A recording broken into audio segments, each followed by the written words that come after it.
تو تمہیں فوراً ہی عالم دین سے رابطہ کرنا چاہیے تھا.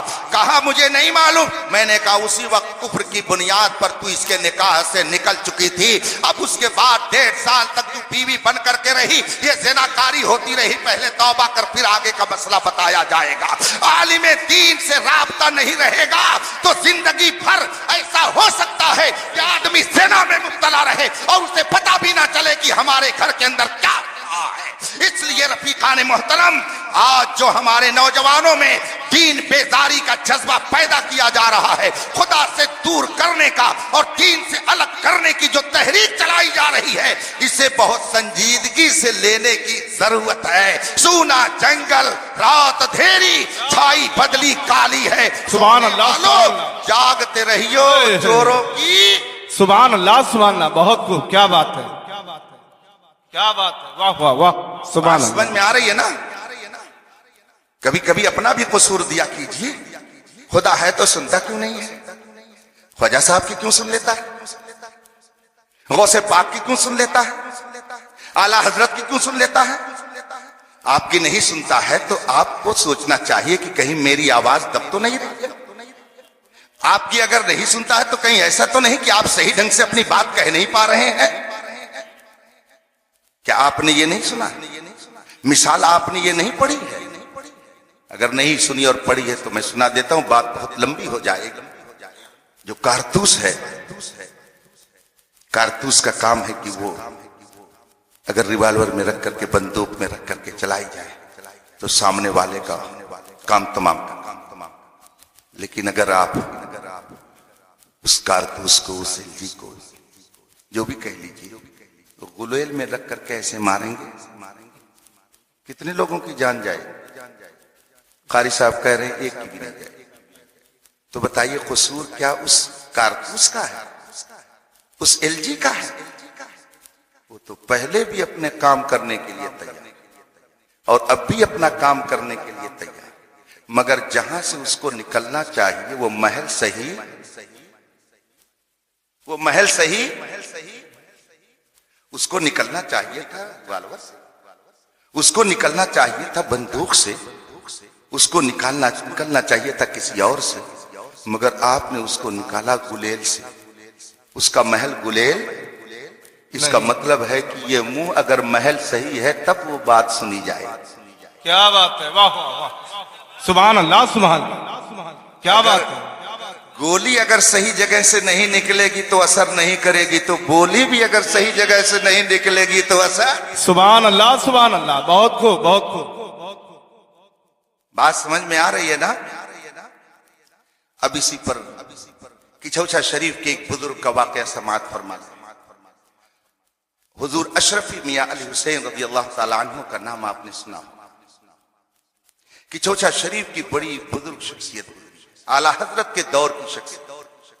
رامپور کی طرف آپ کا دورہ ہوا. نواب رامپور جو اس وقت موجود تھا وہ علماء کا عقیدت مند تھا, مشائخ سے محبت کرنے والا تھا. اسے پتا چلا کہ کچھوچا شریف کی فلاں شخصیت تشریف لائی ہوئی ہے اس علاقے میں. نواب رامپور نے اپنے خدام کو بھیجا کہ حضرت سے کہیں میرے غریب خانے پر بھی قدم رنجا پر. حضور اشرفی میاں رحمۃ اللہ تعالی علیہ نے نواب رامپور کی دعوت کو منظور فرما لیا, اور پھر جب نواب رامپور کے گھر پہنچے تو اس نے اپنے تخت پر آپ کو بٹھایا. گرمی کا موسم تھا, اس وقت اس طرح کے پنکھوں کا انتظام نہیں تھا. خدام تھے جو پنکھا جھلتے تھے ہاتھوں سے, ہینڈ فین جس کو کہیے آپ, وہ جل رہے. نواب رامپور بھی پیچھے سے اتفاق سے تعظیم و اکرام کے پیش نظر پنکھا جھل رہا تھا. مجمع سامنے موجود, کسی نے آواز لگائی کہ اگر کسی کو کچھ پوچھنا ہے تو پوچھ لے. اتنے میں ایک شخص کھڑا ہوا, اس نے کہا حضور میں ایک بات پوچھنا چاہتا ہوں. کہا کیا ہے؟ کہا حضور بتائیے کہ اگر بندہ دعا کرتا ہے تو اس کی دعا کون قبول کرتا ہے؟ حضور اشرفی میاں رحمۃ اللہ علیہ نے فرمایا کہ یہ بھی کوئی پوچھنے کی بات ہے. مسلمانوں کا عقیدہ ہے کہ بندہ جب کوئی دعا کرتا ہے تو اس کی دعا خدا قبول کرتا ہے, خدا قبول کرتا ہے. اور کون قبول کرتا ہے؟ کہا حضور دوسرا سوال ہے. کہا وہ کیا؟ کہا حضور یہ بتائیں کہ اس سے دعا کہاں بیٹھ کر کے کی جائے کہ وہ بندے کی دعا کو سن لے. کہاں بیٹھ کر اس سے دعا مانگی جائے تاکہ وہ بندے کی پکار کا جواب دے دے؟ کہاں بیٹھ کر کے اس سے مانگا جائے کہ وہ دے دے؟ حضرت نے ارشاد فرمایا کیا معاذ اللہ وہ کسی جگہ کی قید میں ہے؟ اس کو جہاں سے پکارو گے اگر وہ تمہاری پکار کو قبول فرمانا چاہے گا تو کوئی اس کو روک نہیں سکتا۔ بے شک سبحان اللہ۔ اس کو کہیں سے پکارو۔ کہا حضور دو بات تو سمجھ میں آ گئی مگر اب تیسرا سوال ایک اور ہے۔ کہا وہ کیا؟ کہا آپ نے فرمایا کہ بندوں کی دعا خدا قبول کرتا ہے، آپ نے فرمایا اسے جہاں سے پکارا جائے وہ دعا کو اگر قبول کرنا چاہے گا تو کر لے گا۔ تو ہماری سمجھ میں یہ بات نہیں آتی ہے کہ اگر آپ لوگوں سے کوئی کہتا ہے حضور لڑکا چاہیے تو کہتے ہیں آپ لوگ اجمیر چلے جاؤ۔ اگر کوئی کہا کہ مجھے آسیب کا مرض ہے، آسیبی خلل ہے، تو آپ کہتے ہیں کہ چوچھا چلے جاؤ۔ اگر کسی کو جسمانی بیماری ہے تو آپ کہتے ہیں بہرائچ چلے جاؤ۔ جب بندے کی دعا خدا قبول کرتا ہے اور جہاں سے وہ چاہے دعا قبول کر سکتا ہے، جہاں سے بندہ پکارے اگر وہ چاہے گا تو دعا قبول کر لے گا، تو آپ اجمیر کیوں بھیجتے ہیں؟ آپ بہرائچ کیوں بھیجتے ہیں؟ آپ کی چھوچا کیوں بھیجتے ہیں؟ آپ فلاں جگہ کیوں بھیجتے ہیں؟ فلاں آستانے پر کیوں بھیجتے ہیں؟ جب بندے کی دعا خدا قبول کرتا ہے اور جہاں سے چاہے وہ قبول کرنا تو کر لے گا، کہیں بھیجنے کی ضرورت نہیں ہے، تو آپ کیوں بھیجتے ہیں؟ جب اس نے یہ تیسرا سوال رکھا حضور اشرفی میاں نے کہا ذرا قریب آ جاؤ اور قریب آ جاؤ۔ جب وہ قریب ہوا تو آپ نے فرمایا بیٹھ جاؤ۔ اب وہ تخت کے نیچے بیٹھ گیا، تھوڑی دیر بیٹھا رہا، حضرت نے فرمایا اپنی جگہ پر چلے جاؤ۔ پھر وہ اپنی جگہ پر خاموشی سے چلا گیا۔ نواب رامپور پیچھے سے پنکھا جل رہا ہے۔ آج لوگوں کا حال ہے پیسہ آ جائے تو سمجھتے ہیں مشائخ اور علماء اگر ہماری جوتی سیدھی کر دے تو موچ پہ اور تاؤ دینے کا موقع آ جائے گا۔ امام صاحب اگر کرتا دے دے اٹھا کر کے اور کپڑا صحیح کر دے تو میری عزت میں 4 چاند لگ جائے گا۔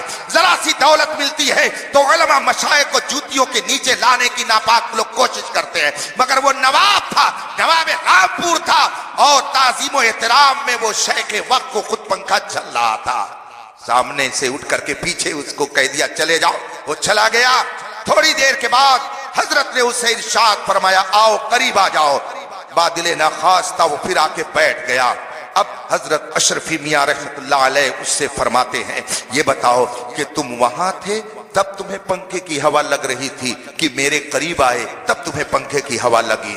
تم وہاں پنکھے کی ہوا پا رہے تھے، یہاں آئے تب تمہیں پنکھے کی ہوا ملی؟ اس نے کہا حضور میں جب دور تھا تو مجھے پنکھے کی ہوا نہیں مل رہی تھی، مگر میں قریب آیا تو مجھے بھی پنکھے کی ہوا ملنے لگی۔ جب اس نے یہ کہا حضرت نے نواب رامپور سے فرمایا نواب صاحب یہ بتائیے کیا آپ پنکھے کی ہوا مجھے دے رہے ہیں کہ اسے دے رہے ہیں؟ یہ پنکھا مجھے جھل رہے ہیں کہ اسے جھل رہے ہیں؟ نواب رامپور نے کہا حضور اس کی کیا حیثیت ہے کہ میں اسے پنکھے جھلوں؟ اس کی کیا حیثیت ہے کہ میں اس کو ہوا دوں؟ حضور میں تو آپ کو پنکھا جھل رہا ہوں، ہوا آپ کو میں دے رہا ہوں، اس کو کیوں دوں گا؟ اس جیسے نہ جانے کتنے نوکر چاکر ہیں کہ جو خود مجھے پنکھا جھلتے ہیں۔ سرکار میں اسے نہیں ہوا دینا چاہتا ہوں، میں تو آپ کو ہوا دے رہا ہوں، آپ کے لیے پنکھا جل رہا ہوں۔